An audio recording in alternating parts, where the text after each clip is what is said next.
sure you have a lot of insight in regards to, how did you move in this space? Because the workplace dynamics has changed over the last 30 years. Yeah. So something you mentioned, okay, this moves us into our next topic, something that we mentioned about conforming to white society. For some reason, we tend to think that professionalism, that the white culture created the term or the definition of professionalism. Right. And so when you act white, speak white, dress white, you get those comments from people, you talk white. I know I used to get it when I was growing up. So when Black people display their intelligence, I want people to know that we're not imitating whiteness, because intelligence and beauty and style and dressing, you hinted to this just a little bit in the last question, but it's not an inherently white trait. No, it's not. We've been doing this for centuries. Yes. We've been doing this. Yes. We've been doing, and I'm putting my hand over you. We've been doing this for centuries. So Black excellence is real and has nothing to do with proximity within the whiteness. But I would love for you to share. This is where it's Black History Month, Tanya. We're going to educate our audience here. I would love for you to share just how long we have been in our Black excellence, that it's not about acting white. Right. So please share how we've had this Black excellence. I mean, we can think about just the different things, again, if you wait to start till enslavement, but we still have examples of that, even after, of us being enslaved. But of course, before, like I said, we come from tribes, kings and queens from across the diaspora. And so we are excellence personified. Mm-hmm. That is just who we are. And then even when you think about the different cycles of us being excellent, people, I don't understand. And it's part of it's because we've lost our history, or our history has not been shared. Mm-hmm. So when I think about, everything, and you're right, Stephanie, Black excellence is not based on whiteness, not at all. And so when you think about the different eras, even as us as a people, as we came out of them, because when I was looking at the Black church special and they talked about, the liberation theology and how that came through, what it was even our captors, our oppressors knew of our intellect and our intelligence, or they would not have marked out certain parts of the Bible for us to read. Right. So, the thought that we buy into, and they've created a system that allows us to have that thinking, they already know the magnitude of our greatness. If they didn't, from an entrepreneur or even a wealth perspective, there wouldn't have been a burning down of Black Wall Street, or of our Black communities in Rosewood, even in Durham, North Carolina. All that is an indication of the excellence of who we are, our abilities, and our intellect. And that, again, as Stephanie say, is not based on whiteness. That is just inherently who we are. And so I think, again, we have to change the perspective. We have to change the mindset. And then when you walk into these places, in these white spaces, especially in corporate, you then have to take the business vernacular that speaks to those who don't look like us and use it to your advantage. Like data, you need to understand data, know how it impacts the work that you do, be able to influence and change the policies and initiatives or the minds of your, white executives, those that you have, that are your clients internally and externally. That has to come into play. And I think that's the part of the game and the vernacular that we really need to be helping to teach and help our young brothers and sisters who do want to work in private sector understand, understanding about a P&L versus just an operation side of a business. Right.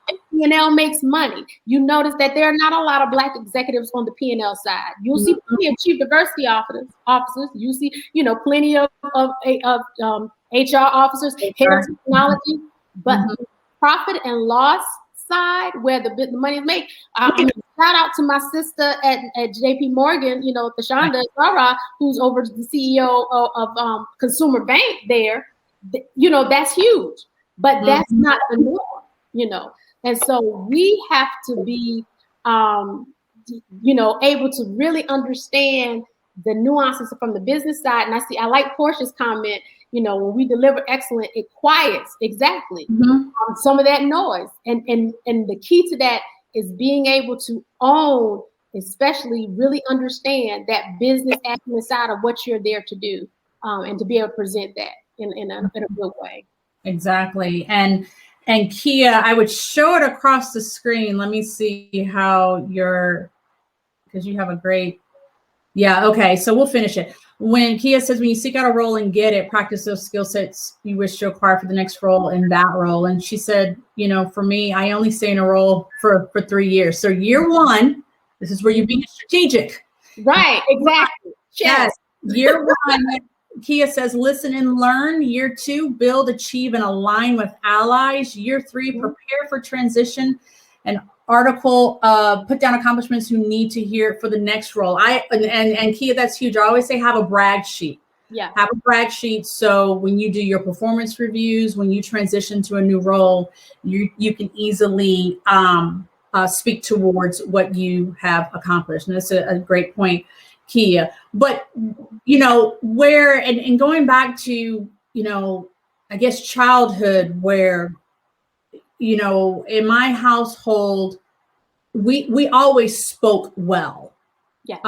When I would not, where I would use slang, let's put it that way, I got corrected so quickly by my parents. But then I noticed as I was going into middle school and high school, that's where I got you act white, you talk white, you dress white. And it would bother me at times. And then of course I went to a PWI, I went to UNC Charlotte, and I came amongst friends that sounded like me, dressed like me, thought like me. And I was like, okay, this is normal. But to this day, there are people that are still surprised in the workplace that you're just so articulate, or you speak so well, or, where do you shop? And when you tell them where you shop, we're like, oh, where'd you get that outfit? And you say a certain store, and they're like, oh, you shop there? Yeah. I'm sorry, everyone. I have to watch my face. It's like, yes, exactly. So I love when Tanya and I spoke before, a couple of weeks ago about this. You spoke about the tribal royalty, right? And then in the slave era, on Sunday, what did we do? We dressed up. We dressed up on Sunday. Because that was the only time we had the opportunity to have the dignity to be in what we call our fine wear. Okay. And the attire, dress does impact, confidence and emotion. Right. In us. And that's what we had. That's all they had. Yes. At that time. So. And then we moved into the Renaissance era in the 1920s. Oh, please. What? Yes. Josephine Baker and just that era, and it's just Dorothy Dandridge. I actually saw that movie the other day again, and I was looking at the outfits of the costumes that they had Halle Berry wearing during that movie. And I was like, that's cute. Yeah. Where can I buy that? So I guess our point in this topic is to say, Black excellence, we've been doing this for centuries. We've been educated, we're intelligent, we speak well, we dress well, we know how to represent ourselves in the workplace. And so we've been doing this for some time. So when we go back to, there's some discussion boards that speak about how professionalism seems to be defined by whiteness, and it is not. And so that's why I wanted us to talk a little bit about that. So I like now, Rachel says 20s. Yes, Rachel, you're right. And my movie is Harlem Nights. I mentioned that to you. Oh my gosh, the way the gentlemen were dressed in Harlem Nights, just yes. So yes. Yes. And I want my family that's on, my friends and family that on, to hear that, you know, when we're in the workplace, I want us to know that we spend about 25% of our time trying to fit in. Okay, we spend 25% of our time trying to fit in, you know, and sometimes fitting in our mind or our mindsets is being what we think others want us to be. And so we need to remove that stigma and that definition. This is where, yes, when you go into the workplace, you and correct me if I'm wrong, Tanya, it's like you I don't want to say adapt to the culture. I want to say you want to influence the culture that's there in the workplace, and with that meaning being your authentic, genuine self. But of course, as you stated earlier, knowing the corporate rules and knowing that organization's rules and what they expect their employees, not the white employees, not the Black employees, not my Indian employees, not my Asian, just the employees as a whole to represent the company. Is that a fair statement? Yeah. Right. Yeah. And I think look, at the end of the day, we want as much freedom to be who we are so that we can perform at our best selves. That's huge. But there's still, no place that we don't go that doesn't have certain framework, or whatever you want to call it, that you go into. And, and if we're still talking about attire, the corporate setting, it's just, there is a level of clothing decorum that they require, depending on where you work, the industry you work in. Right. I work in banking, so it's real traditional. Now we're lax now than we used to. But when I first joined, it was very formal, and you might have got a casual Friday, maybe later, as we went on. And then, of course, as business casual became more popular, then that became the wear. Now, as an individual, you can make the choice, because I saw some people that took business casual way, way out. Way out. But you decide, again, like we said at the beginning, it's your end game. So if I know that my end game is a level within this organization that I want to do, that I want to achieve, because I want influence or whatever, then there will be certain things that that attire will be a battle that I may not want to necessarily fight. You gotta figure out what makes sense to expend your energy, and what doesn't make sense to expend energy. Exactly. And then from that perspective, you move that way. If you know that this is a pit stop because you're about to head out and do your own thing, that doesn't mean be lax, take in as much as you take in. But again, that may not be a battle you want to fight, because your end game is eventually to leave out of here. I think what the story is, it goes back to that chess in the end game in your strategy. And if we really take those things to really think about those things in the forefront of our mind when we're dealing with how we want to create a living, make a living, how we want to create a life, and support others and support our community, that will give us more energy to focus on what really needs to happen, versus really trying to not be ourselves. As Portia says, not being ourselves and being exhausted, not being ourselves, But, I think dress is something that everybody has a different opinion, and it's there, but you have to decide what is something I'm going to fight. For me personally, I came from a family that my dad just liked the dress. He just liked the dress. My brother is a custom clothier now. I mean, that's his hustle. He's a pharmacist by trade, but he makes custom clothing for men and for women. So for me, attire probably wasn't one of the sticking points for me, because I like it wasn't for me either. And the other part of it was, because when I came in, I looked younger than I was. Attire was a way for me to look mature.